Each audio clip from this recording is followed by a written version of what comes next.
time to put it down and have it roll off onto the floor or something.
13th, 1973, Minnesota appeared on the cover of Time magazine, drawing widespread attention and a mix of reactions.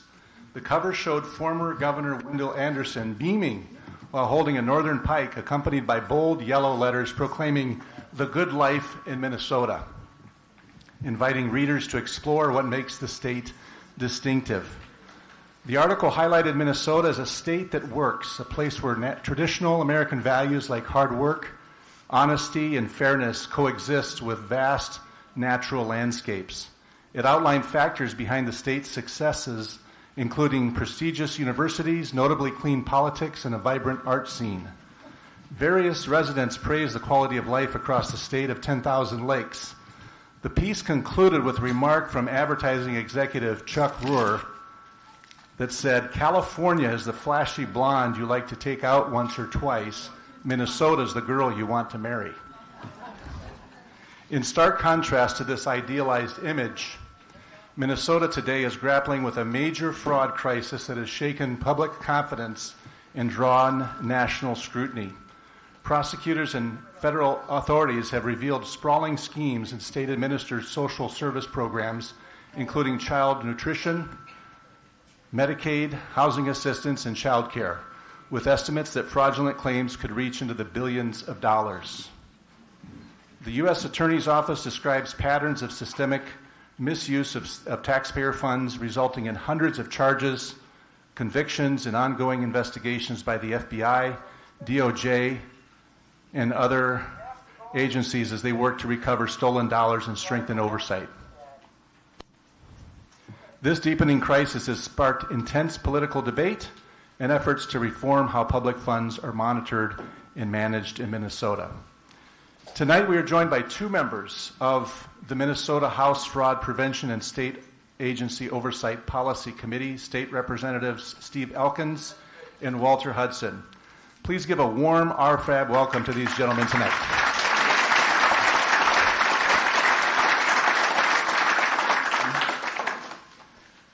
So let's start by talking about how did we get here?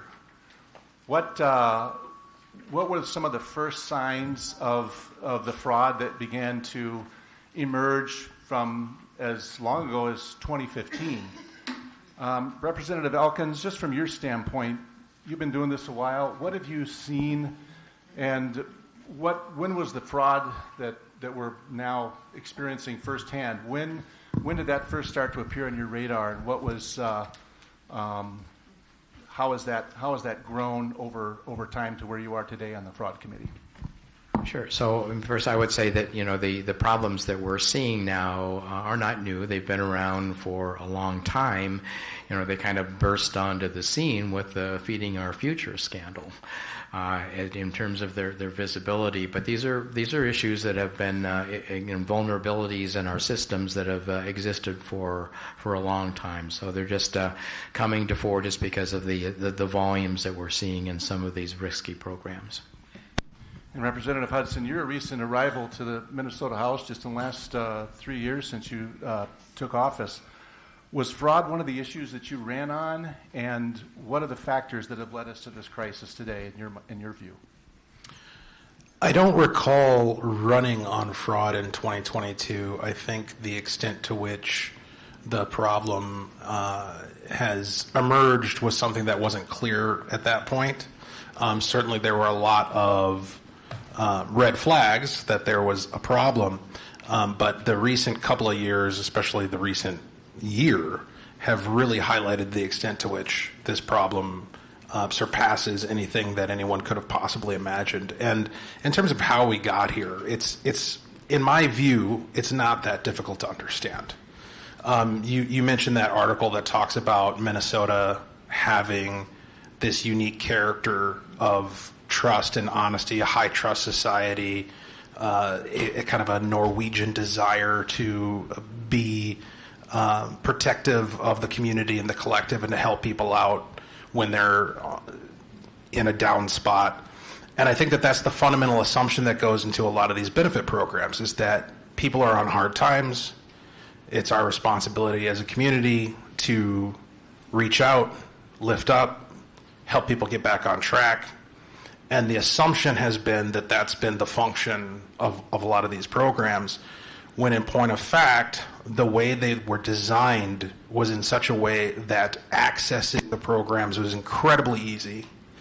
Validation of the legitimacy of providers was impossible from the start because you didn't have the capacity to keep up with the number of people who were claiming services or billing the state. And the incentives were set in such a way as to turn benefits into business. So instead of having, I've personally talked to a couple of different gentlemen who work as consultants for some of these businesses that have been billing the state, which the implication of that is they've been able to make a career out of going around showing people how to leverage the gaps in government oversight in order to expand their businesses.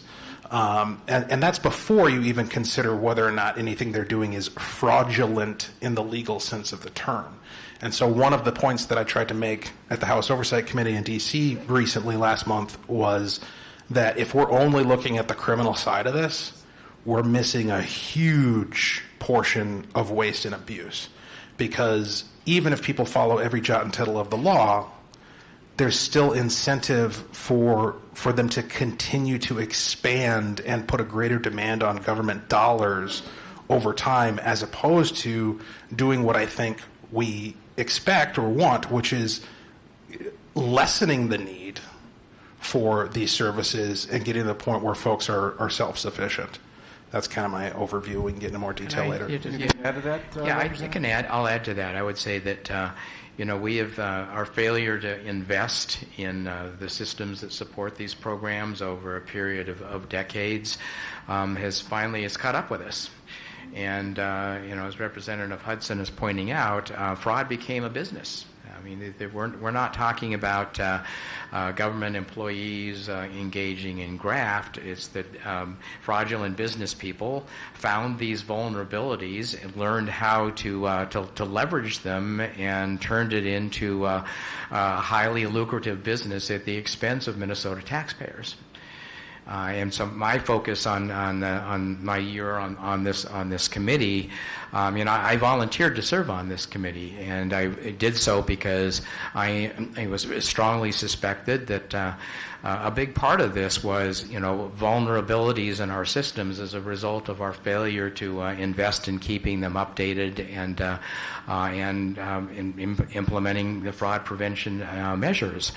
And so I knew that being on this committee would open doors for me to do that kind of an in-depth exploration, and that's how I've used it. And so, many of you received my periodic newsletter, and the last couple of them I've been talking about, some of the findings and the things that I think we need to do to plug these gaps. Some of the systems that these programs are run in literally date back to the 1980s. They are literally green screen mainframe DOS.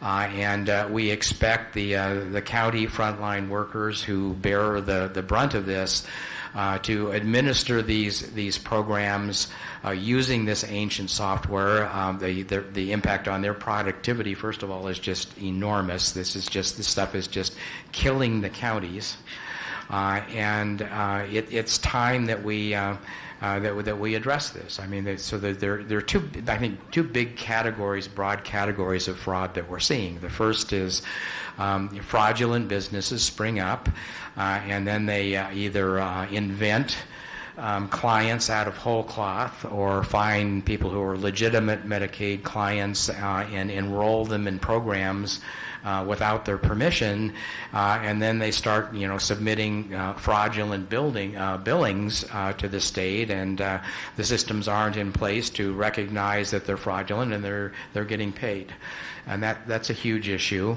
The second type of fraud that I think is very prevalent is you have a program that is set up, and it might even be legitimate. The one that I probably care the most about is the personal care attendant program.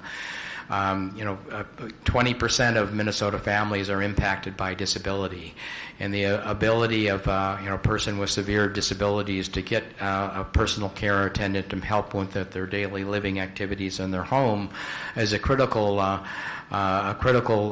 function. It's a desperately needed feature, but I think we are seeing cases where a PCA agency is providing 20 hours a week of services and billing for 40. So that's the other, I think, major avenue of fraud that we need to close with our investments in new systems. So talk to us a little bit about the structure of this the fraud committee. Who serves on it, and what are its objectives? If you could talk about that a little bit, Representative Hudson. Just how is it set up? Whose idea was it to get it started, and what is it? What are some of the main things it's tasked with? Well, you could probably write a short book about how the fraud committee came into existence, but the short story is it was something that was very much desired by the House Republican caucus, and last year, you may recall, there was a little bit of a disagreement regarding what constitutes quorum, and a special election that caused some drama. And so when all of that got sorted out and we eventually got to the point where the caucuses had to negotiate as to how we were going to get back into St. Paul and actually start doing the work necessary in order to arrive at a budget, one of the concessions that was made was that we would be able to, aside from having Speaker Lisa Damuth as the term-long Speaker of the House, without a co-speaker or some regime along those lines, the other big concession was the formation of the House Fraud Prevention and State Agency Oversight Committee. And so it is the only committee in the House that currently has a Republican majority. I believe it's 5 of us on one side, 3 on the other. There's 3 of you, and I think 4 of us, or something like that. And that was, I don't know if I don't know exactly behind the scenes of exactly how that balance was determined, but the way it has functioned, and it's caused a lot of confusion amongst people, is and even discussion within the fraud committee, is what is it that we're even here to do, right? And the answer to that is to provide an oversight role over state agencies. It's that second part, state agency accountability, state agency oversight. That's the real focus. That's what defines things. So people will say things like, well, why aren't you going after consumer fraud, or why aren't you going after this allegation of somebody doing something wrong over here? And the answer is because it falls outside of the jurisdiction that we've carved out, which is we're looking at state agencies and how they are administering and overseeing programs that have state and federal dollars, and trying to determine what functions are happening, which ones aren't happening, and why we've seen the level of fraud that we've had. Yeah, and I could just be clear, the Republicans control the agenda, and it's mostly been about oversight. And like I said, I came to this committee because I saw it as a way to find solutions. And we've done very little of looking for solutions, which is why I've been, doing my work pretty much on the side. Now, I would love to get a hearing on my ideas if the GOP chair of the committee would have that, because I would like to give some of the ideas that I have for plugging these gaps in open hearing. So was there a debate over whether this fraud committee should even exist or not? Why would somebody object to having this fraud committee formed? What were some of the objections to having a fraud committee in the first place? Can you talk about that at all? Or was everybody on board from the get-go? No, I think the concern was that the committee would mostly be used for naming and shaming, and I think it kind of has. But we would like to I'd like to see us get beyond that. Okay. Let's talk a little bit about the scope of the fraud. I mean, we're all very familiar with the YouTuber Nick Shirley, who showed up to town and went around and did an expose, and along with other people like the U.S. Attorney, former U.S. Attorney Joe Thompson, who categorized this fraud as upwards of $9 billion. What's the real number? When Feeding Our Future started, I mean, it was like $250 million, and that just blew our blew our minds, right? $250 million was openly defrauded from the people of Minnesota with fraudulent meals being given to kids during COVID. But $250 million, when you compare that to $9 billion, I mean, that's less than 3%. So what is it that we're really talking about here? Is it truly $9 billion? That's like half of what's... Yeah, so I'd say all sorts of numbers are being thrown out very, very loosely. I have a tremendous amount of respect for Joe Thompson, who, along with most of his fraud team, is now resigned from that office, which is going to provide a huge gap in terms of our fraud enforcement, because most of the prosecutions are Medicaid, which is joint federal and state, and his office had been doing a disproportionate amount of the work on the prosecutions, because you get more severe penalties pursuing something as a federal crime than you do as a state crime. I'd say that we just got a new kind of a benchmark that has some good numbers. So the state contracted with Optum to do a study of the fee-for-service part of the Medicaid fraud, and they just issued a report back to the state. And I've only seen the heavily redacted version, but at the back it talks about how their estimate, I think, that is that the total universe over a period of 4 years is as much as 1.7 billion. The stuff that they can pinpoint that they think should be collectible over 4 years was about $5.2 million, or $52 million. $52 million. Okay. So, but that's fee for service is about 20% of the total. The other percent is managed care organization, basically being care that's being provided through our nonprofit insurance companies, but. That's a little less important. It's because they're all on capitated payments. They get a flat amount per patient, and if there's fraud in their programs, they have to eat it. And I think eating fraud is one of the reasons why UCare is out of business right now. Representative Hudson. So, I mean, the shortest and most accurate answer to the question is we don't know. We don't know what the number is. And in order to find out, it's going to require a level of investigation and potential prosecution that U.S. Attorney Joe Thompson told us is basically impossible. I mean, his second to last big press conference that he did, he had some remarkable statements. That was the one where he first dropped the number of $9 billion, and he got that from looking at the amount of state money that's been spent over the past 5 years on, I believe it's 14 different Medicaid waiver programs. And what he said was, we believe that up to half of that has gone to fraudulent purposes, half of 18 is 9. But he also said that he could keep 1,000 prosecutors busy. He's only got 25, and only 5 of them were tasked with investigating this fraud. He said, we're never going to be able to prosecute our way out of this problem, which is another way of saying injustice shall stand. There's lots of people who are guilty of this who are never going to see a day in court, never see any sort of accountability whatsoever, simply because the scale of it has exceeded the capacity of us to detect, investigate, prosecute, and hold people accountable. And so I don't know that we'll ever know the number. What I do find obvious is when you have, on the one hand, the Optum claiming that the number is 1.4 billion, I believe, 1.7 over 4 years, and then you have the U.S. Attorney's Office saying it's been $9 billion over 5 years. Somebody's methodology isn't right. I mean, clearly, right? And maybe both of their methodologies isn't right. But that's a pretty big disparity. And then the thing that really jumps out to me is the recoverable amount of money being measured in the millions when the total going out the door is measured in the billions. Tells you, again, to Joe Thompson's point, that this is something that we're not going to see justice, we're not going to be made whole. And that's beyond unacceptable. So I would say that I do agree that that's beyond acceptable, and I agree that we're not going to prosecute our way out of it.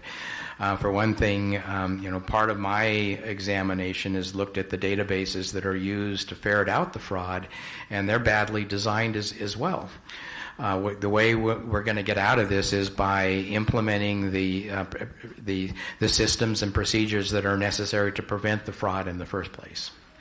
So the fraud, from what I can tell, there's blatant fraud where entire claims or programs or daycare centers or whatever the service provider is, it's just plain fraudulent. It does not exist. Then the other type of fraud is where services have been overstated. Correct? Like you said, a PCA is doing 20 hours of work, but they're billing for 40. That's fraud. But it's almost easier to be able to identify the cases where there's no legitimacy at all versus somebody fudging the numbers. We actually gave 20 meals to 20 kids, but we billed the state for 200. I mean, that's a harder thing to really, because the data is fraudulent to begin with. I mean, in Feeding Our Future, there were lists of thousands of kids, and some of them were getting meals, but all were not. And so, is that how you see it, or how do you categorize the fraud just in terms of its levels of how it plays itself out? If you read the Optum analysis, there's a public version that's heavily redacted. And I'm trying to get us access to the unredacted version so that we can see their specific recommendations. But I did work in healthcare the last 10 years of my career, and I can kind of read between the lines. But they are what Optum did with the fee-for-service data, the claims coming out of another ancient system called Cosmos, is look for the same kind of things that any private insurance company, including our own nonprofits, would do to look for fraud. So they were looking for things like, is the same provider billing for services to two patients at the same times? They're looking for duplicate claims that had an implausible number of hours billed. One of the main programs was non-emergency transportation. They looked for implausible trip links.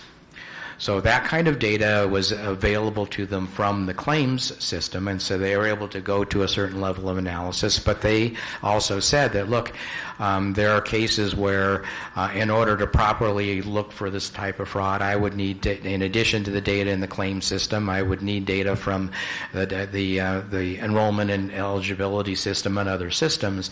And that's something that just doesn't exist right now and needs to exist.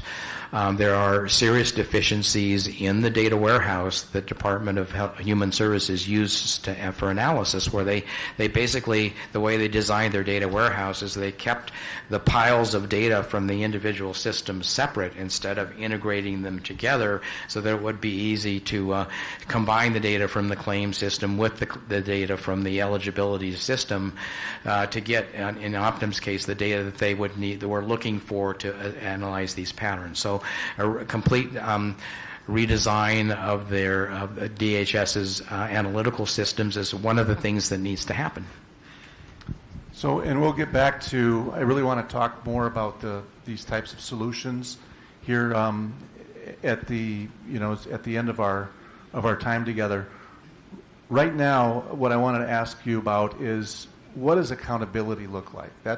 Many people are frustrated because they see people, like you said, Representative Hudson, literally getting away with criminal activity, and there's just not the resources to be able to go after every single person. So what does accountability look like? What, from your standpoint, what would it take for true accountability to happen? We see accounts of whistleblowers being gone after. We see from the public standpoint, just sheer incompetence at the State Department level. Some of it can be explained by technological lapses. We see stories of millions of dollars going through the Minneapolis airport and being taken overseas. What does accountability look like? What can you tell the public? What should we expect? What can we expect? And in your view, what would need to happen for true accountability to take place? Representative Hudson. Well, listen, I think that, and I'm interested to hear my colleagues' view on this as well, but I feel like I'm living in 1930 Chicago. And everybody knows that Al Capone is doing what Al Capone is doing. But the newspapers are reporting on him like he's some sort of celebrity, and there's a massive amount of corruption in the city, and you end up having to bring in the untouchables in order to, the clean guys, to actually sort things out. And that's kind of where we're at, where the system, in my view, has become so fundamentally corrupt. And it goes back to how it was designed. It was designed to be a system that, putting it as giving the maximum benefit of doubt that I possibly can, it was designed to prioritize getting money out the door to meet the perceived need. That's the kindest way I could possibly say it. With minimal speed bumps, minimal hesitation. I mean, we've had people come into different committees, not necessarily the fraud committee, but other committees, or public safety, wherever we're passing these big omnibus bills that have this type of funding in it, who have said things like, well, we can't wait on reimbursements because our operation is so fragile and so new, and we're going to go out of business if we don't get the money before we offer the service. And that's something that's been taken seriously in the development of policy. But when you do that, it's kind of like paying the plumber before he's unclogged your drain, which is fine if he's a reputable plumber, but if he's, Bob's Plumbing just set up business yesterday, it's probably not a good idea to give him money ahead of time. And I think that's a fair analogy to a way a lot of these operations have been set up. It's been based on very high trust in the benevolence of all people involved, and very low suspicion or follow-up on red flags. And speaking of red flags, okay, so I agree. Like SSIS, I don't think you could get all the way to California on Oregon Trail playing it on SSIS. But the technological problem is not the source of the problem. The source of the problem is that you have a system where when something really obvious rears its head, like, for instance, 24 businesses located with the same address, okay, all doing the same thing or something similar, that to me kind of indicates that maybe you should go check it out. Maybe not the way Nick Shirley did, but somebody in a position of authority should be going down there and doing some good checks of, is this legit? Does your sign make sense? Is it spelled correctly? That sort of thing. And we weren't seeing that. We weren't seeing that from state agencies, and we have reports, and granted, we've had one person come out, to my knowledge, to actually put their name and face to their whistleblower claims. But there are allegedly hundreds more who, for fear of retaliation, have not come forward with their identities, who are saying that the culture in these state agencies was such that it was made very clear that you do not raise concerns about suspected fraud with these providers. And when that's the environment, it indicates to me that you're dealing with a large level of complex corruption, which is going to require the kind of action that was necessary in order to defeat Al Capone. Yeah. Yeah, I would disagree with the notion that the system was designed this way. There was no design whatsoever. It devolved to this from neglect. I do think, I'll partially agree with them, that I think if you're the kind of person who goes to work as a county caseworker or a worker at the Department of Human Services, you've chosen that life because you want to help people. And I do think that there is an institutional bias within that community that I'm here to help people.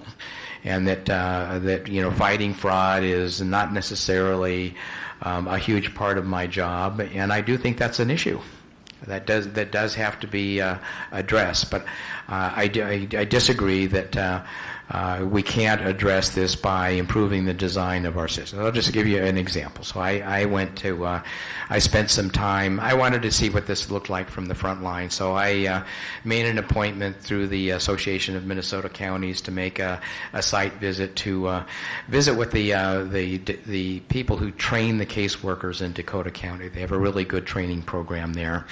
And I went in after one of our meetings where Assistant Temporary Commissioner Gandhi had presented a list of the 8 types of information that are required in order to evaluate a Medicaid application. And I wanted to find out, well, how does a county caseworker obtain this information? And what I instead learned is that they don't have access to any of this information. First of all, whereas I would have assumed that if they wanted to get information from about the applicant's employment or income, that they would just be going off to the Department of Employment and Economic Development and their unemployment insurance database, which includes employment and income data regularly submitted by every employer in the state on a regular basis. And I found out that, oh no, we don't have access to get the data that way. The client has to bring in their paper paycheck stub, and the county caseworker has to manually key it into this ancient 1980s green screen system. And by the way, if they're applying for 3 programs, they have to key in the same information 3 times. And if they get anything wrong in terms of hitting the wrong tab button or entering the wrong code, they have to do it over again.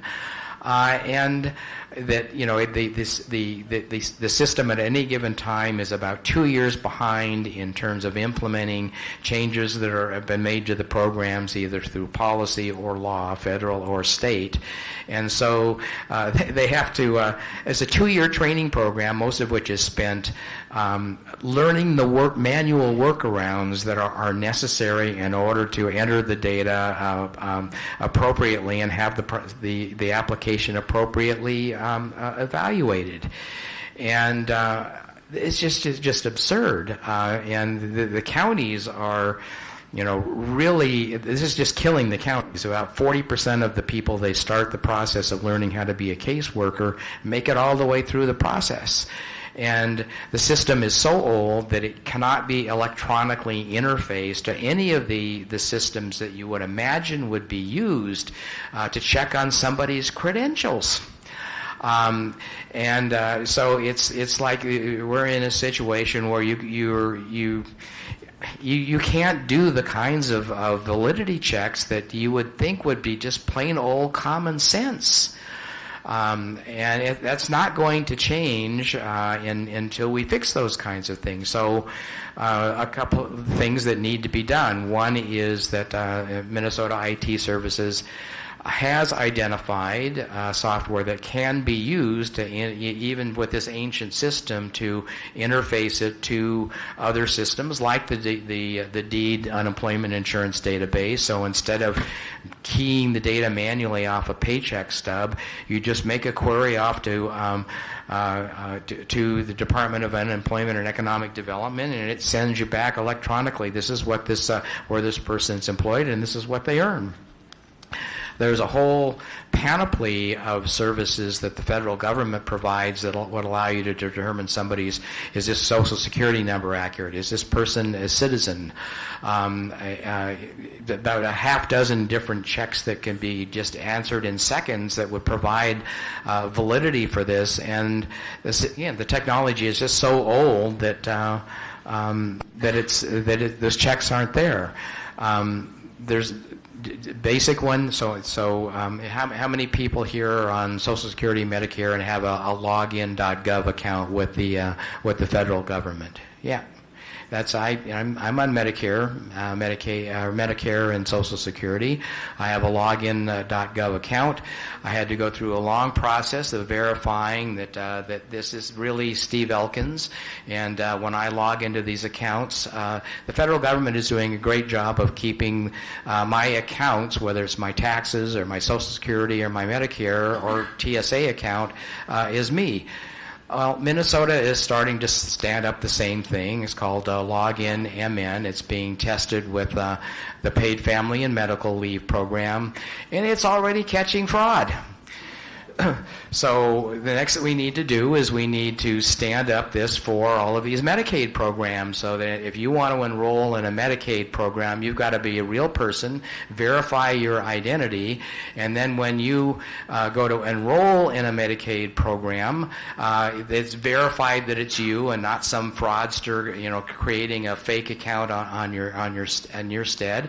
And if you want to enroll in this program, you have to submit the application yourself. Nobody else can do it for you. And we need to do the same thing with the provider accounts as well. Provider, the principals for a provider need to set up their own login MN account that can be checked against databases, whether federal or state, that identify known fraudsters, and all of that stuff needs to happen up in advance of the process. And so the proposal that I put together would say we're going to put all of these checks in place. We're going to connect the ancient Maxa system for now to Login MN, to all of these verification databases to head off the fraud at the front of the process and instead of trying to prosecute it at the end. What about whistleblower protections? Do those need to be beefed up in Minnesota? Well, my Republican colleagues have set up a whistleblower hotline, but it only goes to them. We don't get to see any of that. So I have not had a single whistleblower complaint referred to me that I can evaluate for its objectivity. I don't doubt that there's an issue here, but I'm not being provided any information from the majority on this committee that would allow me to evaluate how serious a problem this is one way or another. But nobody is complaining about things to me, and I wish they would. What about, you want to answer that at all, Representative? Sure. So, and I'll be gentle. So, the reasoning behind the way that the fraud tip portal was set up for the fraud committee was that the people who we were hearing from, many of whom had previously established relationships with some of our members, in particular Representative Marion Rarick had been dealing with this group of DHS employees who have an X account online where they're constantly making allegations regarding what's going on in their agency. And so those folks, anecdotally, are terrified of being identified.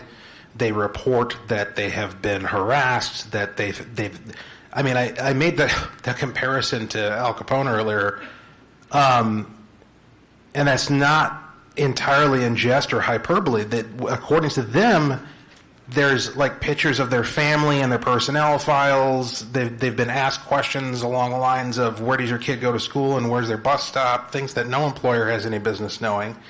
And then you watch as Governor Tim Walz, I don't remember exactly when this was, maybe a month or so ago, went after the U.S. attorney, claiming that he wasn't doing his job well by, quote-unquote, inflating these numbers.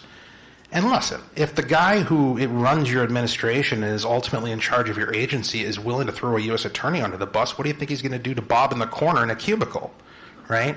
And so whether it's actual or perceived, the sense is you pop your head up, you're going to get whack-a-moled.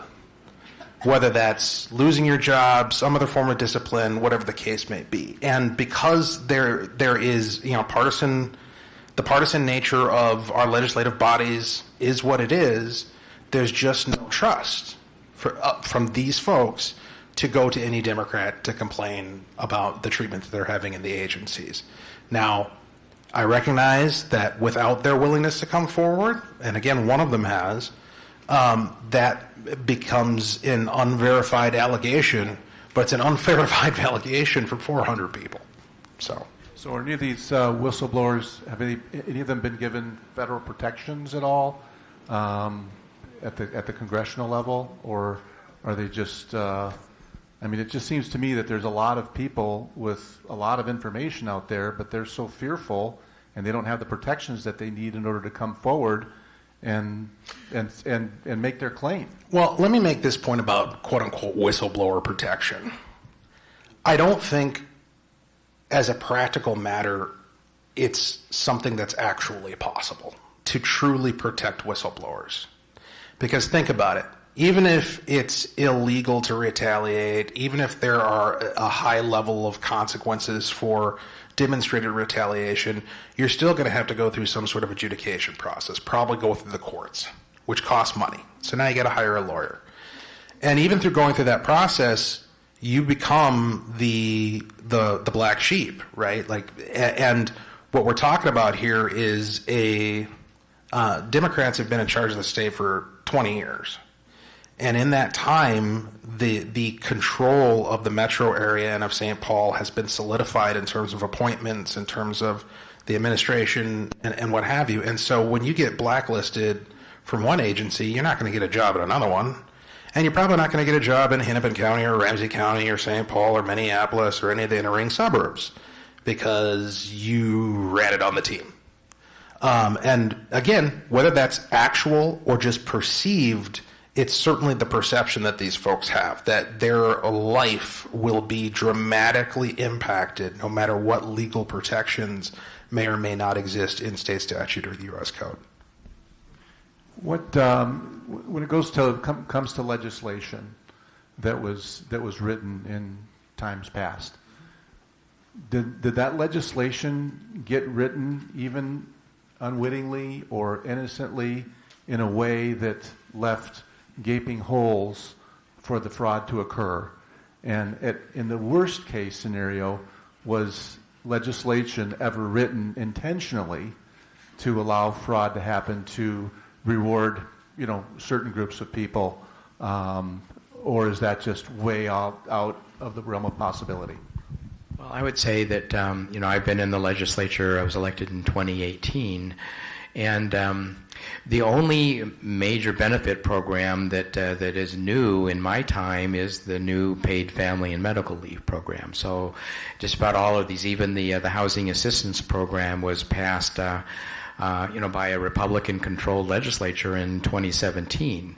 So, looking at things from an IT perspective, I would say that that one of the first projects I worked on as a freshman, once Transportation Chair Frank Hornstein found out I had an IT background, he assigned me to work with a Republican senator named John Jasinski on the MNLARS replacement. And that was a real eye-opener for me because I found myself, speaking with Driver and Vehicle Services staff, working. The legislative auditor had done a report on why MNLARS failed. And I was finding things like, they couldn't possibly have programmed MNLARS correctly because there were contradictions in the way a registration fee was designed to be calculated in state law, or the system had been designed so that if somebody at the front counter made an inadvertent error, they weren't allowed to correct it themselves. And so that, I think, was the first law where Senator Jasinski and I worked with Driver and Vehicle Services to make sure that we were writing a law for its replacement that could actually be implemented. I still remember a conversation I had with Katie Knutson, who was the legislative affairs director for Driver and Vehicle Services, and she said, "Well, Representative, you pass the laws, and then we try to figure out how to adapt to them." And I just told her, "Katie, I'm not going to work with you that way. If I write something that you can't implement, I expect you to tell me in advance." And as a result, the legislation that we passed in 2019 was implemented in 2020, and we replaced MNLARS on time and on budget by buying commercial off-the-shelf software in 1 year. And most people don't even know it because it never made the headlines because everything went right. So in terms of benefit programs, the new paid family medical leave program is the first new benefit program that legislature has enacted in the new era. And I got myself very involved in that as well, working with Department of Employment and Economic Development staff. And we wrote a bill deliberately that would piggyback on the way the existing unemployment insurance works, so that we could essentially implement it on a copy of the same software. And as a result of you seeing, that program has been implemented on time and on budget. And with controls like the use of login MN that is already preventing fraud. And our existing unemployment insurance program already had one of the lowest fraud rates in the country. So we are now, I mean, it's just not historically, but we are now making a conscious effort to write bills that can be implemented effectively. So I'm not going to speak to the legislative intent of these programs because I wasn't there when they were formulated. But what I will point to is indications that there is certain incentives to keep the money flowing. One of those is there was a report that was done by commentator Matt Walsh where he investigated, I believe it was Blue Cross Blue Shield, which just so happens to be the insurance company that provides our insurance, and state legislators, that they had multiple promotional materials specifically directed at the Somali community, saying, this is how you set up a daycare. This is how you set up a program for autism services. And which raises the question, why? Why, if that's something that's available, why are you specifically targeting the Somali community as the market to get that open?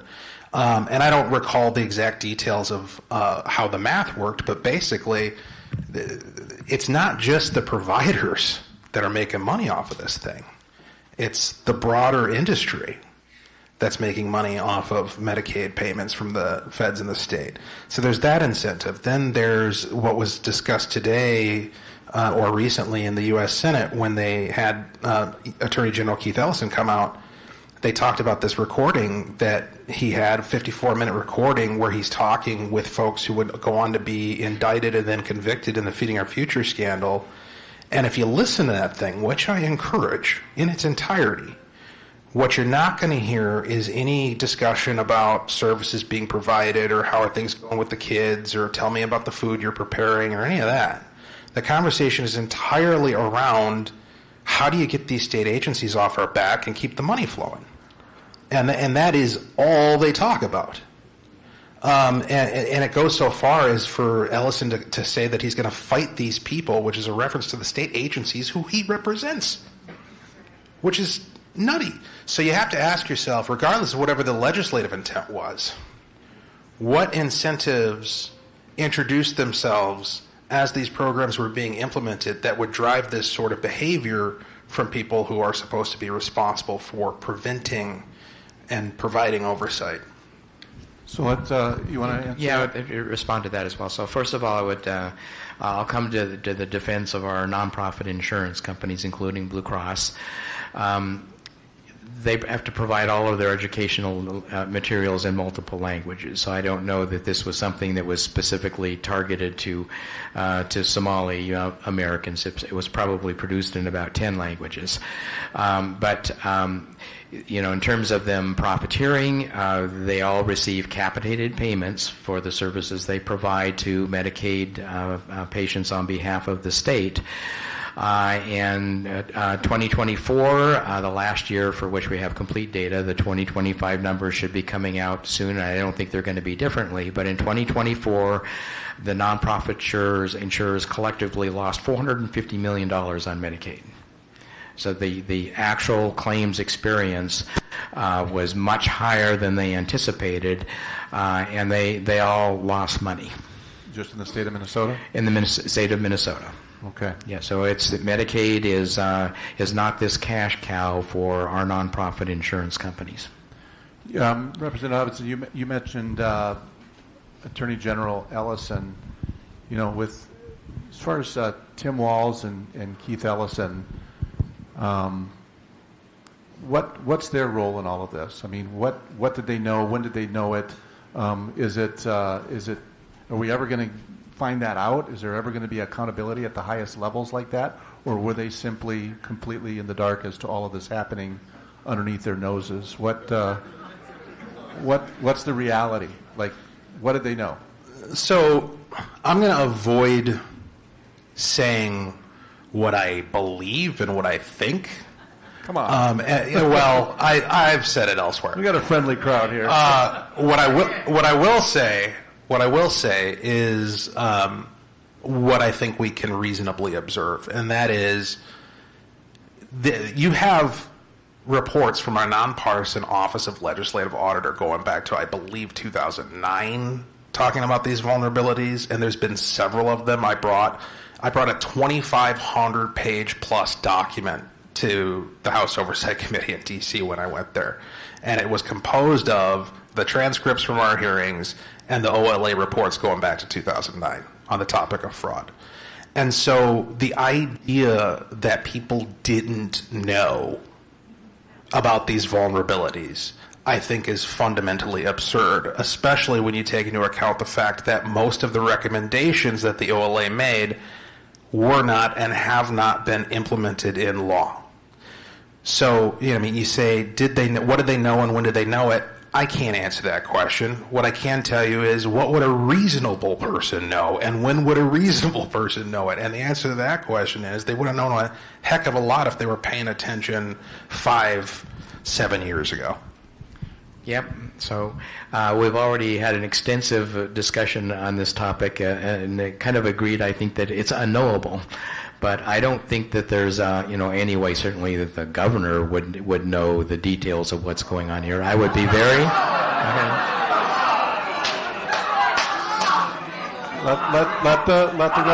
Let the representative finish, please. Thank you. Yeah, I did not come here to play blame and shame. You know that, Dave. Okay. But certainly there, I would agree that there is an institutional culture within the Department of Human Services that our job is to get money out the door to serve the people in need, and that the controls have not been there. But this is a problem that has developed over decades. It's not something that suddenly emerged, because of things that were done differently during the Waltz administration. It emerged just because, fraudsters figured out how to exploit the existing non-designed system. Okay. Let's get to some questions here, because we got a lot of them. A lot of them are overlapping, so I'm not going to get to every single one, because a lot of them are essentially asking the same thing. But there's one particular one, Representative Elkins, that maybe you can help us understand. When the legislation was brought forth in 2025 to create an independent Office of Inspector General, out of concern for Minnesota's fraud problem, it passed the Senate in a lopsided, very bipartisan vote. Yet it failed to pass the House in the 37 to 37 vote that was strictly along party lines, with all DFL House members, including you, voting against it. Why did you oppose that bill, referring to the Office of Inspector General, which so many of your Senate colleagues supported, and do you now regret that vote? Yeah, this one was puzzling. I get people asking me all the time, why did I vote against creating a state office of the Investigator General? And this is the only vote that occurred in the House was a vote to take it up under an emergency conditions, like on the last day of the session, when none of us had never received a hearing in the House anywhere, and we had no opportunity to know what was in it. So since then, I would say that I have had a chance to look at that bill, and I would have voted against it for two reasons. First of all, it had a completely unrealistic process for appointing the IG. It was reminiscent to me of the process that we currently use as a legislature to appoint members to the Board of Regents, which is the most political and dysfunction process that we have, resulting in no legislative appointments to the Board of Regents this year. And the second a factor that would have caused me to vote against it is that the resulting Inspector General would have been literally accountable to no one, not the governor, not the legislature, not the people. So instead, I also worked on this problem in the background as well. So Representative Matt Norris, who's been kind of our point person on this, and I worked with Drew Evans, the superintendent of the Bureau of Criminal Apprehension, and we came up with what Superintendent and Evans and I referred to as the minute approach. So to explain that, so the way IT services are provided in the state right now is that anybody who works in IT in any state agency is actually an employee of Minnesota IT services. They aren't an employee of the agency itself. So each agency has within it embedded a person called the Chief Business Technology Officer, who's like the architect for that agency, and that the CBTO has a dotted line relationship to the agency head, but they report to the Commissioner of Minnesota IT Services, and it's done that way to ensure that each agency abides by best practices as promulgated by minutes. So every agency doesn't go to get to do off and do its own thing. They have to adhere to the standards established at the enterprise level by minute. And the person who does the CBTO's performance appraisal every year is Tarek Tomes right now, the Commissioner of Minute, not the agency head. So they know that their primary responsibility is to make sure that the IT work being done in this agency is consistent with agency standards. So what Superintendent Evans and I took that paradigm and said, okay, what we really need is a state IG that is either part of or adjacent to the Bureau of Criminal Apprehension to be able to leverage the BCA's investigative capabilities. The person would still be embedded within the agency, so there is an existing IG and DHS, DCYF, Department of Education, but those agency IGs, which are in many cases required by federal law, would instead report to the state IG who would do their performance appraisal. And the problem that would solve is that I can see it myself, with the IGs reporting to the agency head, there is a conflict of interest. The agency head who's doing that person's performance appraisal is primarily concerned with making sure that the agency looks good. So if we reorganized the functions so that the agency IGs reported to a state IG who would be incented to find fraud, instead of the agency head, it would solve that problem, give those IGs the resources of the BCA to back them up. I just think that would work an awful lot better. So you're going to see something like that included in the House DFL proposal that we'll be putting forward, in this case by Representative Norris. Representative Hudson, what's your take on that? Well, listen, I would say, and I hesitate to speak on behalf of my entire caucus, but I'm fairly comfortable speculating that it's going to be a priority for House Republicans that if we set up a statewide enterprise Office of Inspector General, that person is going to have to be independent. So what was just articulated by my colleague as a bug, we see as a feature. The fact that he or she doesn't answer to the governor, doesn't answer to the legislature, doesn't answer to anybody, and just is focused on the job of finding out how we are being defrauded, and also has the power to actually do something about it. Because right now, we have the nonpartisan Office of Legislative Auditor who does a fantastic job identifying the problem, but has no power to actually implement any solutions. It comes back to us as recommendations, and we do it or don't do it. And the answer over the years has largely been, we don't do it. With the way that this was formulated, and again, it was formulated in a bipartisan fashion, I would push back on the description that this bill was never heard in committee. This bill was the most vetted piece of legislation I've seen in my short tenure in the legislature. It was originally introduced as HF1 in the House. It was our first bill. Patty Anderson authored it. She met with people from both sides of the aisle in both chambers, Senate and House, on a weekly or biweekly basis the entire session. And so the final product that ended up getting passed in the Senate was an alteration from what it started with, but that's what happens when you have committee hearings, right? You go from committee to committee to committee, things get amended. The different chambers have different priorities. And so, yeah, the final product was something different than what was originally introduced. But that's the way the legislative process works, always. So, you know, I really, and again, I don't want to speak to intent, but I don't understand how you have a 60-7 vote in the Senate that's a Democrat-controlled Senate for a piece of legislation, and then it gets to the House, and all of a sudden there's all these problems with it, and we can't pass it. It makes no sense to me whatsoever.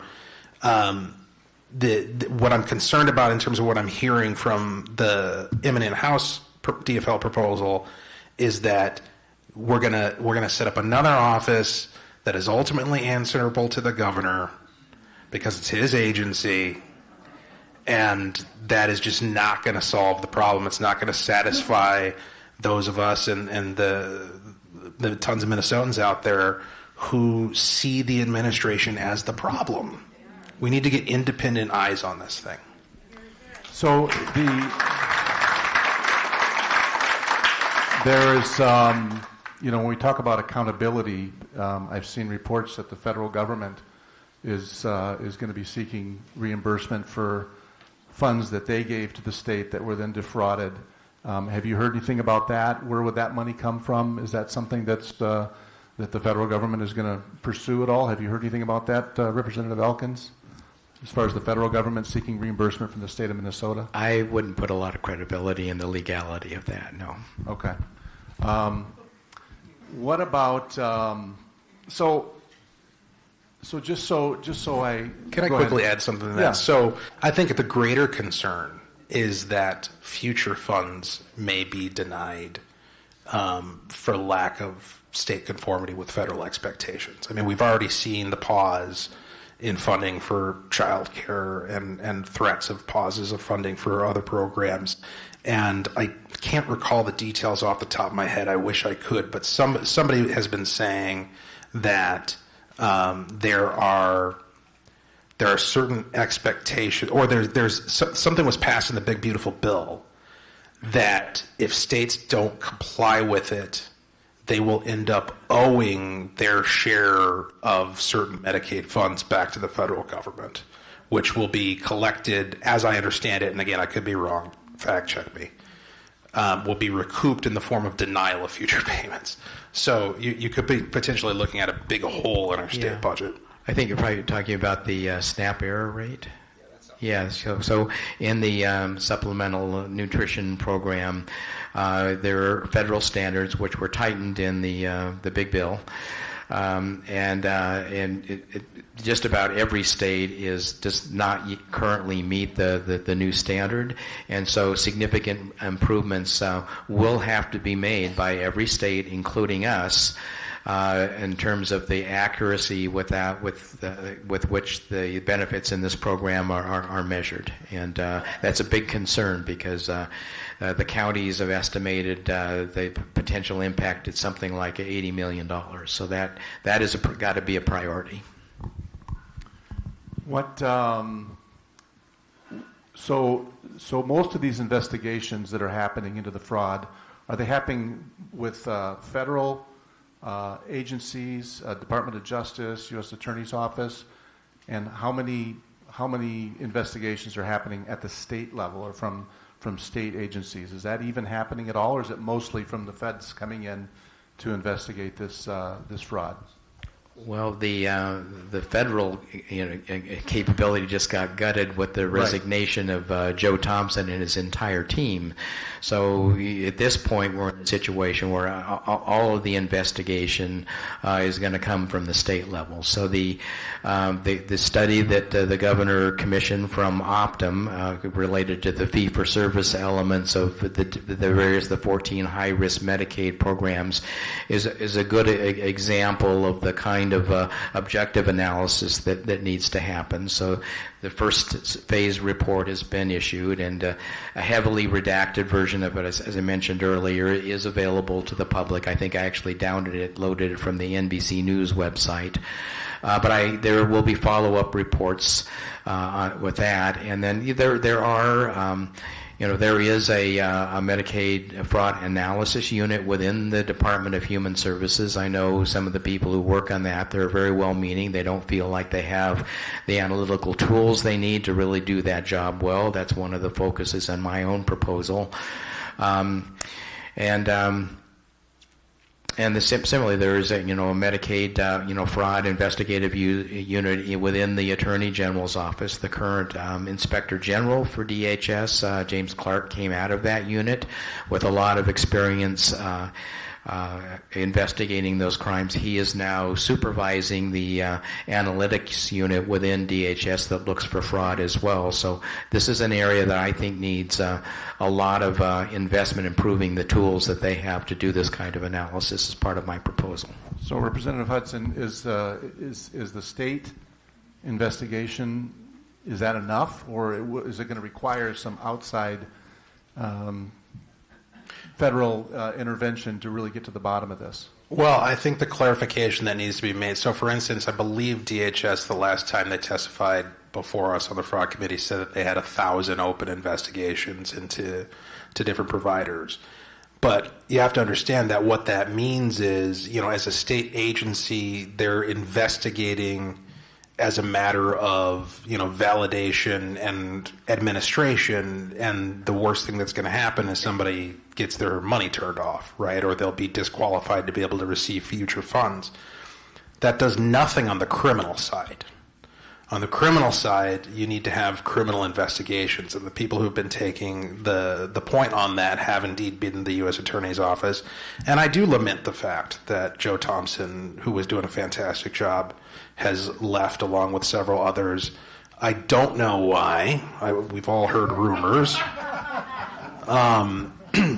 But if I was in the position of DOJ, I would definitely be making it a priority to do what was ever necessary to get him back, because even if you hire all new people, the momentum and the experience of what they were going through or dealing with can't be replaced. You'd be starting from square one. So I got a. Go ahead. Just really. One of the first things that my GOP counterparts on the fraud committee did when the committee was formed is send a letter to Pam Bondi saying, "Please come investigate us." After that, I bumped into a veteran Capitol reporter in the hall who I noticed at our first meeting, and I asked him, are you going to continue covering the committee? And this is one of the deans of the Capitol Press Corps, and he just said, as soon as I saw the Bondi letter, I knew this was going to be a dog and pony show. He never showed up again. So one of the questions we have here is, and this is bound to come up, is the $18 billion surplus that we had. Was any of that money used to upgrade these systems that you talked about with the IT? And what kind of investment, if you could write a check, Representative Elkins, what kind of investment will it require Minnesota to make to truly upgrade these systems to plug that gap? Because I think it's evident that these systems are antiquated. They're not talking to each other. It does explain some of this. I think you both have. For you, Representative Elkins, if I'm understanding you correctly, much of this is IT related and systems issues. For you, Representative Hudson, I'm hearing more that it's systemic issues in the whole way that the state government is set up, and how the money flows without checks and balances and ends up in the hands of the wrong people. So I think you both are right in that regard. But back to the question here, Representative Elkins, of that $18 billion surplus, was any investment made to upgrade systems out of that money? Yeah, so the legislature did make a commitment to fund the replacement of one of the key case management systems that's used in the Department of Children, Youth, and Families.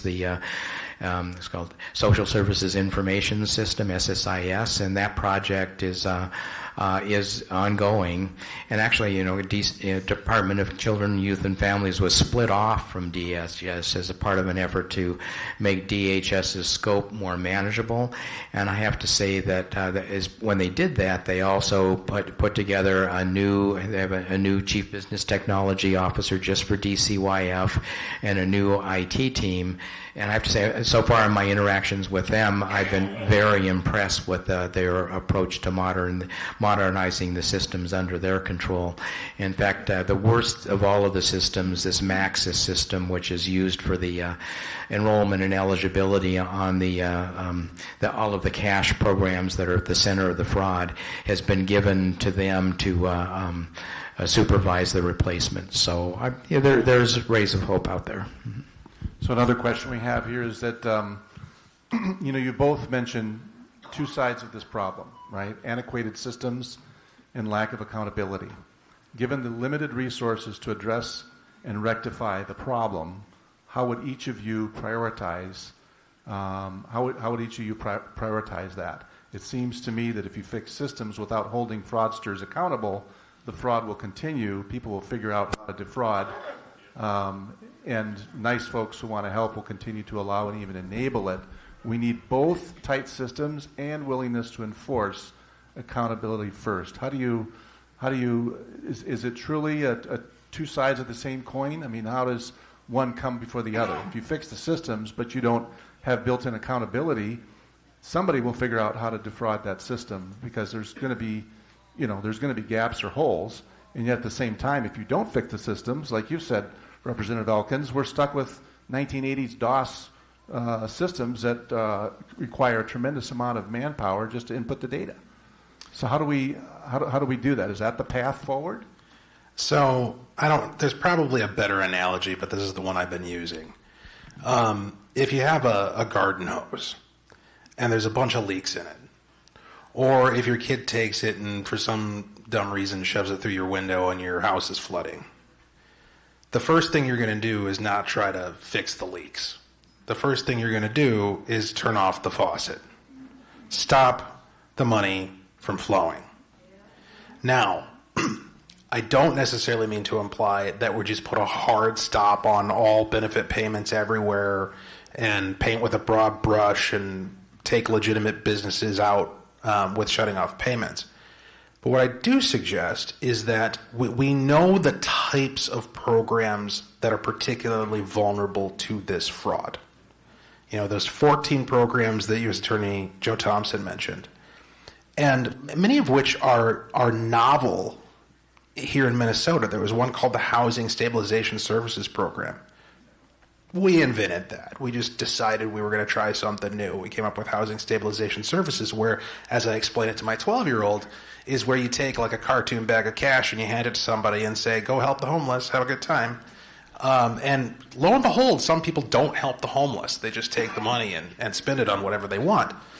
But that's not like that's the only possible solution to housing. We have established methods for responsibly dealing with that problem, just like we have established methods for dealing with healthcare, established methods for dealing with autism services, or whatever the case may be. So rather than depending upon these third parties, whether they're nonprofits or private businesses, and this is something that my Democrat colleague Emma Greenman has raised in committee on more than one occasion, and I actually agree with her. Rather than having these middlemen who are putting their hands on the dollars, let's just do it the old-fashioned way. Let's funnel the funds to trusted, established entities, pay for service, not ahead of time, and that way the level of accountability and the incentive for an established organization is to conform with the law. They fear lack of conformity above almost anything else other than having like a bad market reputation, because that's what's going to cause them the most trouble. So leverage that rather than depending on these little guys, setting up Jack's Autism Center that just stood up yesterday and trusting them with a cartoon bag of cash. So what are some examples of these trusted entities that have a lot to lose if they were to engage in any kind of fraudulent activity. Give us some examples. I think Representative Hudson was bringing up, Representative Greenman's, her main contribution to this is that, look, all of these, the fraud is coming from businesses. What if the counties or the state just provided these service with employees? Because, there's, all the investigations, whether it's the OLA or whoever, nobody's finding, examples of graft. It isn't corruption among state employees. It's badly designed programs and unsupportive systems. So her idea is that, look, just cut out all of these, fraudulent businesses by having state and county employees provide the services directly, so that those employees are vetted before they're hired by the state or the county. I think that's a key part of it. In terms of accountability, I don't know how you get accountability without data. The data has to be there, otherwise it's entirely subjective. I mean, I'll say that the last meeting I had with senior DHS services, they were telling me, "Oh, these are our proposals that we're coming up with ourselves." And everything I saw, with the exception of the adoption of Representative Noor's proposal to go to universal electronic visit verification. We actually have to check in and check out, both the provider and the patient, to make sure that the provider isn't billing for 40 hours when the patient actually only got 20. I lost my own train of thought here. But having employees do it instead of contractors. Representative Hicks' idea of just making sure that anybody who's providing the services is actually licensed, that they didn't just hang a shingle out without any qualifications at all. I think that's a key component of this is as well. But we don't. There's no accountability without data. The data has to be there, organized to support accountability. We need to be licensing the people providing the services, having people record the time accurately, and then just all of the front end stuff that I've been talking about. So when you say that, I think one of the first things that come to mind to the taxpayer is the price we have to pay to stem this fraud is an exploding state government to hire even more people with more benefits. And how do you respond to that? I mean, is that just the price that we're going to have to pay? We just have to accept It's not hiring more people. It's just moving them from the private sector to the public sector. Because all of the fraud is coming out of Hold on, folks. Let's let all of the fraud is coming out of fraudulent private businesses. But to administer that and to manage that, if the state's going to take on that role, rather than having private businesses distribute those funds or provide those services, the state by definition has to expand, doesn't it? Or can it still provide those services with the same level of manpower it currently has? Well, why does it matter from a total headcount point of view whether they're private sector people or public sector people? The question we're talking about today is, which method of delivery is least likely to result in fraud? Yeah, well, that's true, but at the same time, I think the state of Minnesota is probably one of the largest employers in the state, and there's concern that we'll just see a continued expansion of that, rather than trying to meter these services to the people that really need them and deserve them. And there's actually a question here about somebody that is disabled and has had their services cut off for lack of funding. The money's run out. Is that happening? Is that one of the consequences of this? So the agencies that provide personal care attendant services, which is a critical service, we're talking about people who are helping people with disabilities in their home with to get through their basic activities of daily living. These agencies have always had very high turnover. The jobs that they don't pay enough. You can earn more flipping burgers at McDonald's than you would earn by working with somebody in their home, getting them bathed, showered, and fed.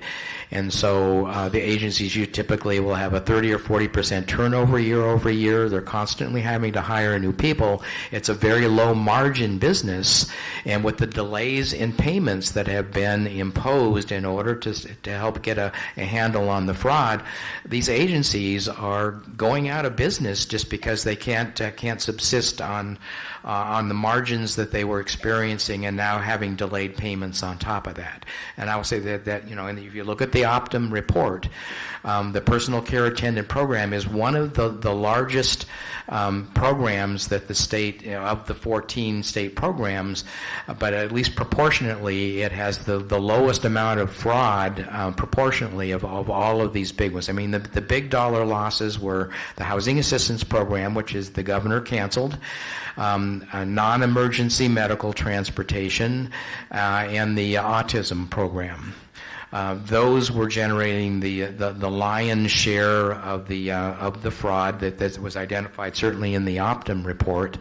And if a program gets to the point, like the housing assistance program did, where it appears that the majority of the billings were fraudulent, then they should be cut off. And the data that I'm looking at in this Optum report tells me that the autism program might need to suffer the same fate.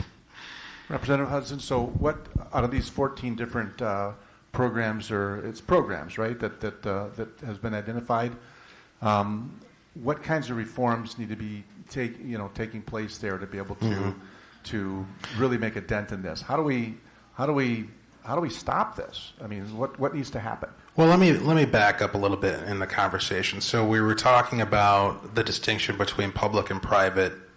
The first thing I would note is that a lot of these entities, while technically private, right, we're talking nonprofits, we're talking LLCs and things of that nature, they may be private in the sense that that's the type of entity they are, but the only reason they exist is because they're getting money from the state.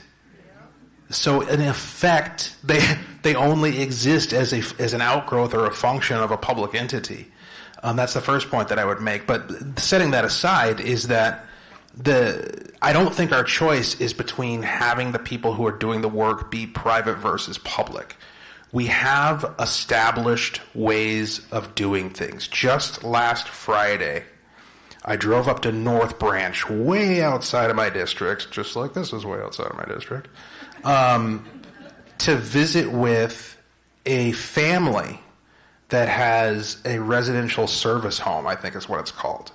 And so this is a multi-generational family business ran out of their home where they get paid by the state in order to take care of adults who have severe physical or mental disabilities. We're talking guys who, one of them has the mental capacity of an 18-month-old. There was another one who had the mental capacity of a 4-year-old. And obviously they need to be taken care of somewhere. So they're either going to end up in some institution, which I think most people would prefer not if there's people who are willing to take care of them in a truly home environment, right? And this family it's a mother and her daughter and their kids and friends who they hire as staff, and they've been doing this for years. The reason why they wanted to talk to me is because they wanted to tell the story of how difficult it has become to maintain this service for the people that they serve. Currently, they have an empty bed in their house. Why? Because one of their, I don't even know what you would call them, patients, we'll use that term, unfortunately passed away, which is something that happens very commonly in these settings, given the types of elements that they have. And because of state agency, government regulations, they can't fill that bed. So you have an empty bed in a home with people ready and willing to take care of someone, but they can't do it, not because they can't do it, but because we won't let them do it as a state. Similarly, you look at family child care centers. It used to be the backbone of our child care in this state. I forget the number of how many we had at the peak, but it has collapsed to a fraction. It's literally been decimated by the definition of the word, 1/10 of what it once was. Meanwhile, all we're talking about is, the crisis in child care, something needs to be done. And what's the prescription? The prescription is we need to have some child care that looks like our public education system.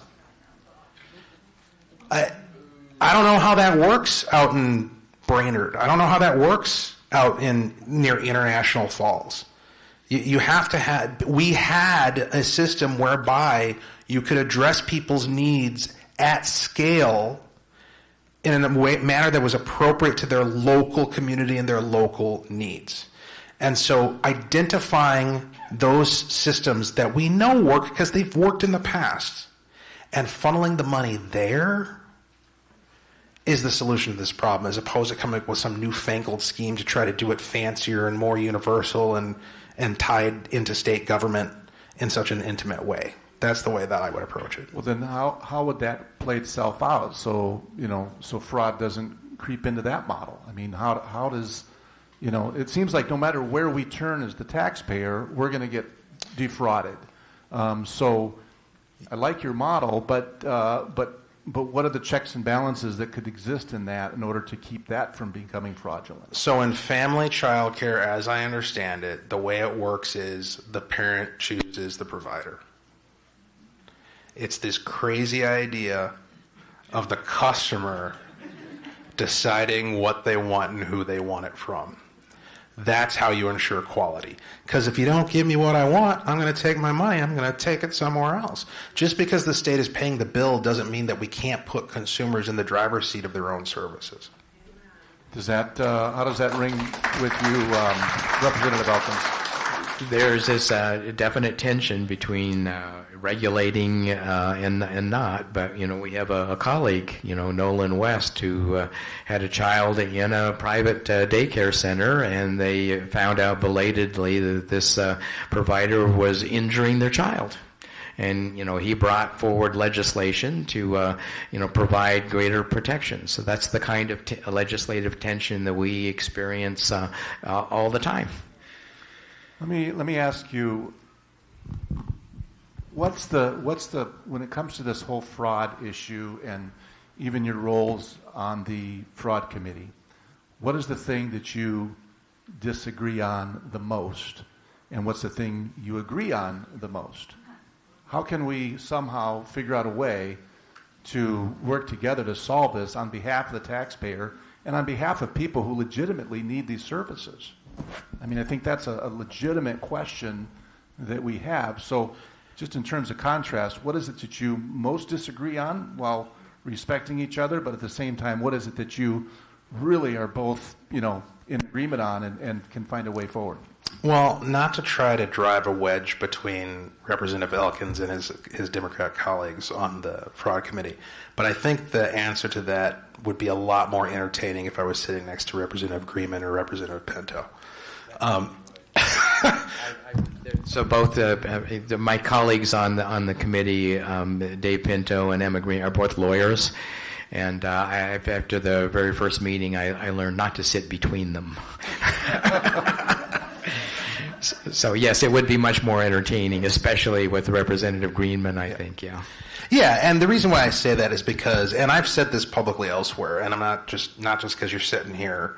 Representative Elkins has provided real value to our fraud committee hearings in terms, you've heard the technical expertise, the knowledge of data, the knowledge of systems, and that has almost always been the focus of his comments in our hearings. And so I think between the two of us, we have agreement that there's a problem. We have agreement that the status quo cannot stand. We have agreement that there needs to be some form of change. The disagreement, I think, is something that is to be discovered because him and I haven't sat down and had that conversation of where the differences are in our proposed policies. I think you generally get the sense that the Democrats would prefer to flip the levers of the system in order to reduce the fraud and otherwise maintain the current structure of how these programs are operated. Maybe that's a mischaracterization. You can tell us. Whereas our approach is more of stop the bleeding, stop it as soon as possible, and also provide criminal accountability to everybody who's had have a finger in this pie, right? And there's a pretty wide gulf there, I think, but there is opportunity. There's a Venn diagram as well. I think there is opportunity. I'm looking forward to seeing the House TFL proposal and what they want to do and having a conversation about what we can get passed, because something certainly needs to be done. I think that was pretty well said. Yeah. So I think one of the things that on our side we concerned about is that what Representative Greenman is, I think, coined the term the cycle of dysfunction, where what we see is sometimes is that programs not working out so well, and so the response is to punish it by denying it resources, which just makes the problem worse, and you end up circling down the drain. And so we were very concerned about that kind of thing. We think that the objectives of these programs is laudable. Now, I would probably agree with Representative Hudson that a lot of these programs, and again, most of them go back 15, 20 years. We haven't, and we didn't enact any of these 14 programs, and that some of them are actually really badly designed. A lot of them, come down to us from the feds. Even the housing assistance program was approved by Congress back, about 10 years or so ago, and adopted by the Minnesota State Legislature in 2017. So, I think. I don't like this tendency to say, every time something goes wrong, somebody's pelt needs to be hung up on the wall. My favorite example, it's totally unrelated to this stuff, but it's like this Southwest Light Rail, okay. Huge overruns, huge time. So whose fault was it? So I was on the Met Council when that program was being designed, and I was actually on the oversight committee for the project for a time. So I had a close-up and personal view. But you asked me whose fault it was. It was Mark Dayton's fault. Mark Dayton personally was the one who delayed the project twice, kept having studies redone, required the Met Council to rebid the contract after the contract had been let, and the project management team had said, "This is a dream team. This is going to go really well." And by the time Mark Dayton, got through with delaying it time after time. The cost had skyrocketed. They gave the opportunity for BNSF to require things like what we call the revenge wall in Minneapolis. But what are we going to do? Drag him out of retirement and flog him with a wet noodle? I mean, it's always the case that the people who are really responsible for these decisions, the decisions that got us where we are, were made 15, 20 years ago by somebody whose identity is lost to the sands of time. And so we want to punish the people, who are here now, because at least we can see them. But it's no different when I worked in the private sector. So, my part of my IT job, I was frequently, I was brought in to kind of do forensic work on failed projects or failing projects. So one of the last ones I did at Optum, I was part of a team of senior architects that were called in to rescue a failing project that was to build a simple electronic health record system. And within 3 weeks, I had found 3 fatal design flaws in the database, and it went to the project leaders and said, unless you fix these 3 things, the project is doomed. Well, do you think they fixed the problem? No. They went out, they each went back to their offices, they brushed up their resumes and made sure they had a job in another department by the time the chickens came home to roost, and their successors were the ones who got left holding the bag. Same thing happens in both the public and the private sector, and so we always seem to be blaming the wrong people. Representative Hudson, help us wrap up here. look out for the next year, what types of things can the Minnesota House Fraud Committee do? What are the objectives to take us from this point forward? I get that there's, that there has to be accountability. We're looking for accountability. We're looking for the taxpayers to be made whole. But where do we go from here as a state, as a Minnesota House Fraud Committee?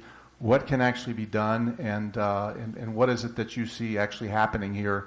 Give us some hope as a taxpayer as to where this is going to go, or is this all going to just get swept underneath the rug, and we're just going to be holding the bag, like taxpayers often do? Well, I'll address that in a second, but the first thing I just want to say is I want pelts. I want all the pelts. I want to make a colonial trapper blush with pelts. But, okay, so to your question, so it could go a lot of different ways, right? And it all depends on how well the kids want to play in the pool. Because we're going into the non-budgetary year, policy year, we call it bonding year, of the biennium, and it's an election year. There's been a lot of controversial things happening in our society that have driven people to their partisan corners. We had the tragedy over the summer of the loss of our friend and colleague, Speaker Emerita Melissa Hortman, and her husband. That's going to add tension to the corridors and the committee rooms. And so the question becomes, in that environment, what incentive is there really for people to get anything done? The lowest hanging fruit incentive is going to be for us to get into our partisan corners and scream at each other. And there will be a lot of that. I have no doubt. A lot of that. The question becomes, at the end of the day, when the curtain falls and we're talking to each other in a corridor or in each other's offices or in the retiring room, whatever the case may be, can we come to some agreement as to what it is that ultimately can and should be done?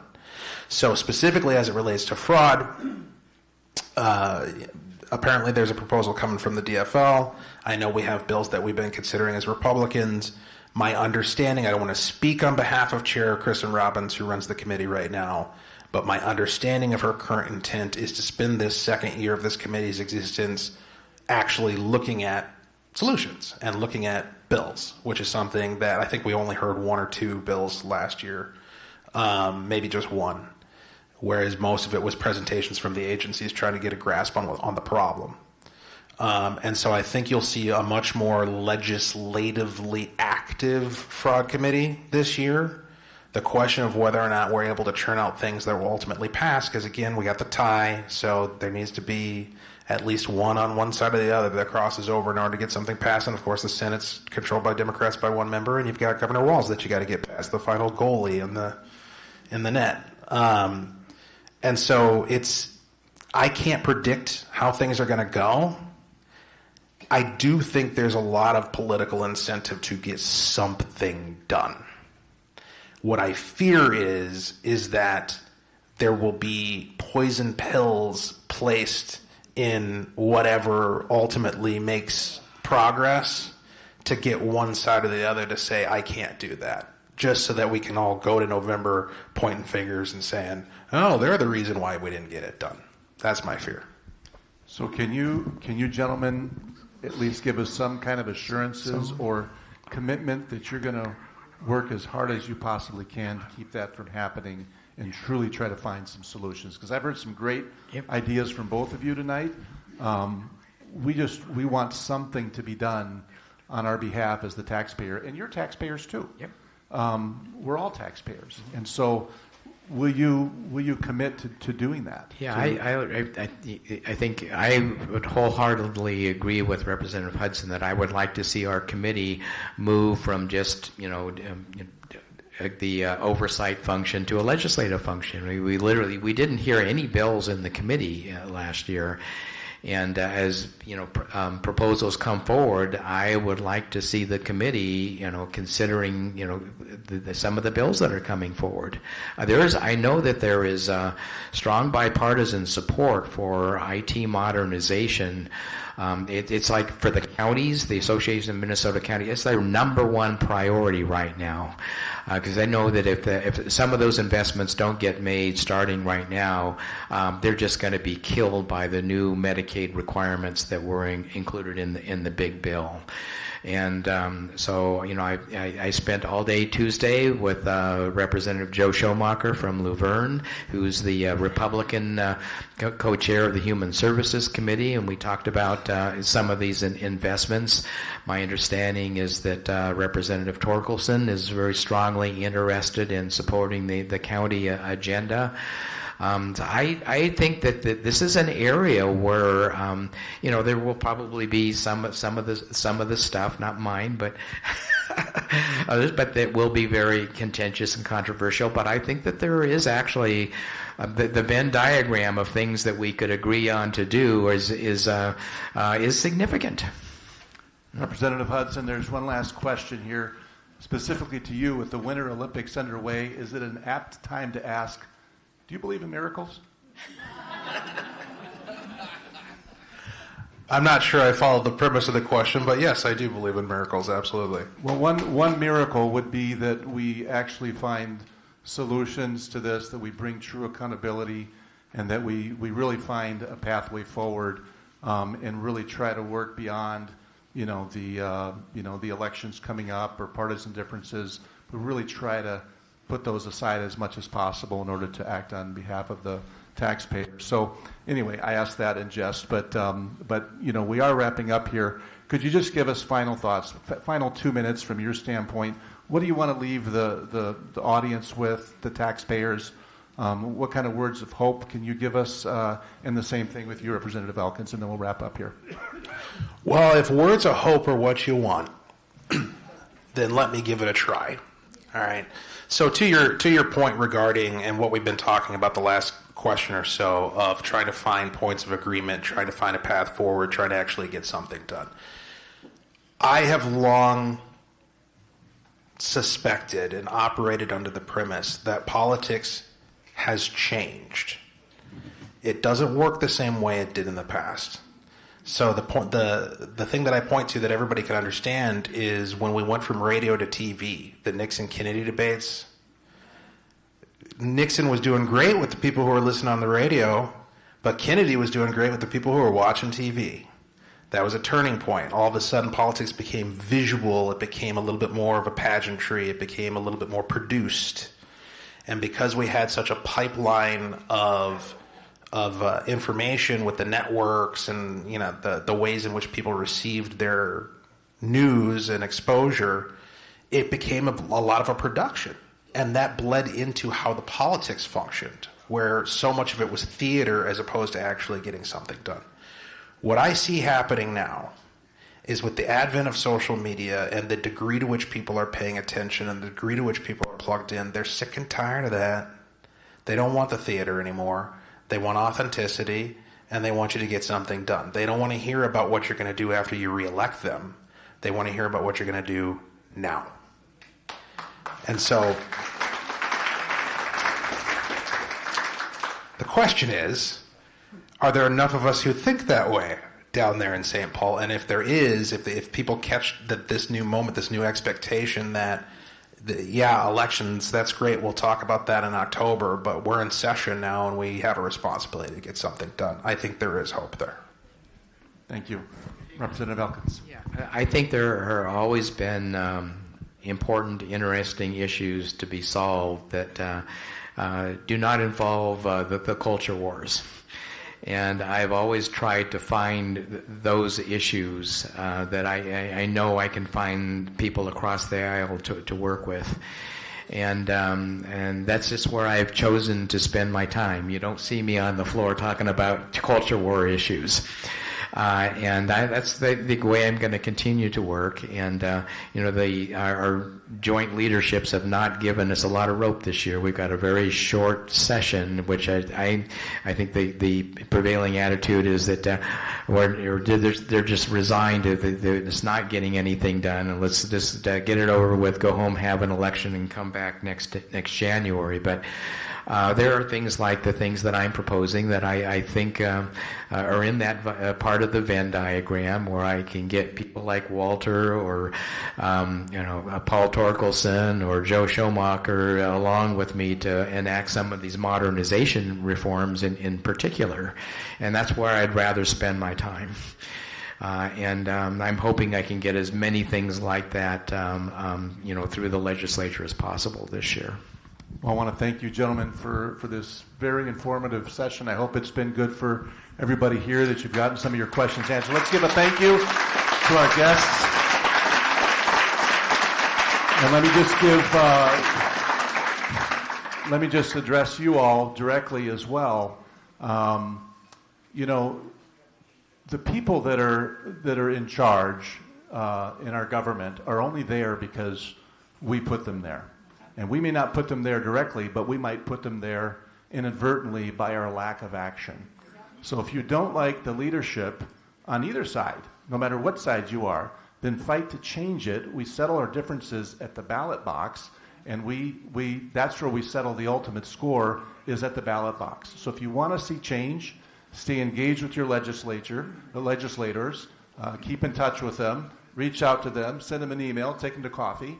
But in the meantime, there are elections coming up, and you need to get involved. We all need to get involved. This kind of forum here helps inform us, but then we have to turn that into action.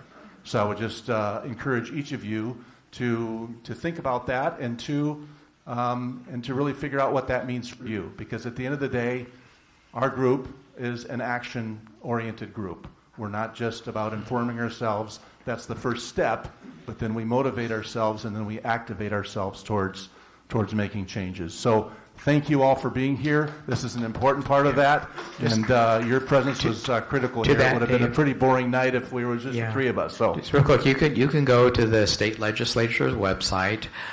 We each have a page there, and you can go to that page and you can sign up for our legislative bulletins. I had some handouts today. They probably weren't enough for everybody, but if you go to my page on the website, you can sign up for the newsletter, but you can also see the last couple of newsletters that I put out there. And if you go to the electronic version of the newsletter, I've included a lot of the links to the background information that I referenced in the article that I handed out today. And that one is probably going to be published as an op-ed in the Star Tribune this weekend. Okay. So be on the lookout for it there as well. Thank you for that. One last question. Does the Minnesota House Fraud Committee have any kind of a website? Several people asked that question. Is there any kind of a website that the Minnesota House Fraud Committee has in order to give updates on what they're working on or where the status of investigations are? Is that something that maybe could be put out there for the benefit of the public? You can correct me if I'm wrong, but all of our committees have their own websites on the state legislative webpage. It might be a little bit different with the fraud committee website, simply because we do have a separate fraud portal. I don't remember the URL off the top of my head, but certainly agendas, minutes, documents that are relevant to our committee hearings. A lot of the documents should be on the official committee website. Absolutely. We'll be sure to get that out to all of you who are subscribed to The Pulse, which is our newsletter. So we'll make sure we write a story on that and get that out there for your benefit. We want to respect your time. Feel free to mingle and visit. But again, thank you all. Thank you, gentlemen, and have a great evening. Appreciate it.